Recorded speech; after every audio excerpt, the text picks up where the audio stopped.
ஒரு காலத்தில் அழகான விலங்குகள் மற்றும் செழுமையான காடுகள் நிறைந்த ஒரு நாட்டில் அங்கு லியோ என்ற சிங்கம் இருந்தது.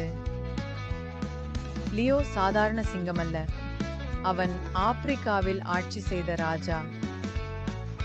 அவன் ஆட்சியின் தொடக்கம் 1000 BCக்கு அருகில் அந்த கண்டம் நிறைந்த காலத்தில். லியோ ஒரு நல்ல ஆட்சியாளர். அவரின் அருகில் ராஜா பிருத்விராஜ் இருந்தார். அவர் சாதாரண அரசன் அல்ல, ஆனால் அழகான மடகாஸ்கர் தீவின் மகத்துவமான லெமூர்களின் ஒரு சிறந்த தலைவர். லியோ மற்றும் பிருத்விராஜ் அவர்களின் மக்களுடன் தங்கள் நிலங்களில் அமைதி மற்றும் செழிப்பை பராமரித்தனர். ஒரு விதி மாற்றத்தில் மற்றொரு குழு தோன்ற ஆரம்பித்தது, ஹோமோ எரெக்டஸ் என்று அழைக்கப்படும். அவர்கள் லியோ மற்றும் பிருத்விராஜ் தலைமையிலான மிருக ராஜ்யங்களிலிருந்து மாறுபட்டவர்கள். இந்த ஆரம்ப மனிதர்கள் நிலத்தை பகிர்ந்தனர் மற்றும் புத்திசாலித்தனமானவர்கள். அவர்கள் தங்களால் அறிந்த பகுதிகளை தாண்டி வாழத் தொடங்கினர். எகிப்து போன்ற இடங்களை அடைந்தனர். காலம் சென்றது. புதிய ஒரு அரசன் மக்வானிக்கப்பட்டார். லியோவின் மகன் சிம்பா இப்போது தனது மக்களை வழிநடத்த வேண்டும். இளம் மற்றும் துணிச்சலான சிம்பா தனது தந்தையின் பாதையில் அமைதியை காக்க உறுதியாக இருந்தார்.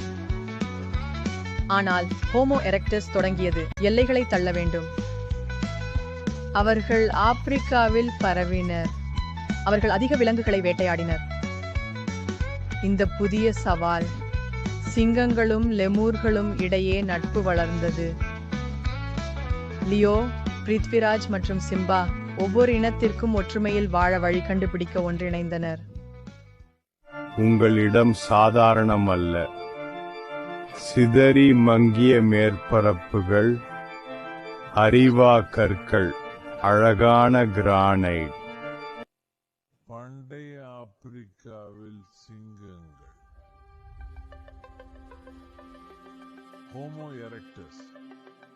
சதாப்தங்கள் கடந்து ஹோமோ எரெக்டஸ் என்ற புதிய இனம் தோன்றியது. வேட்டையின் எழுச்சி.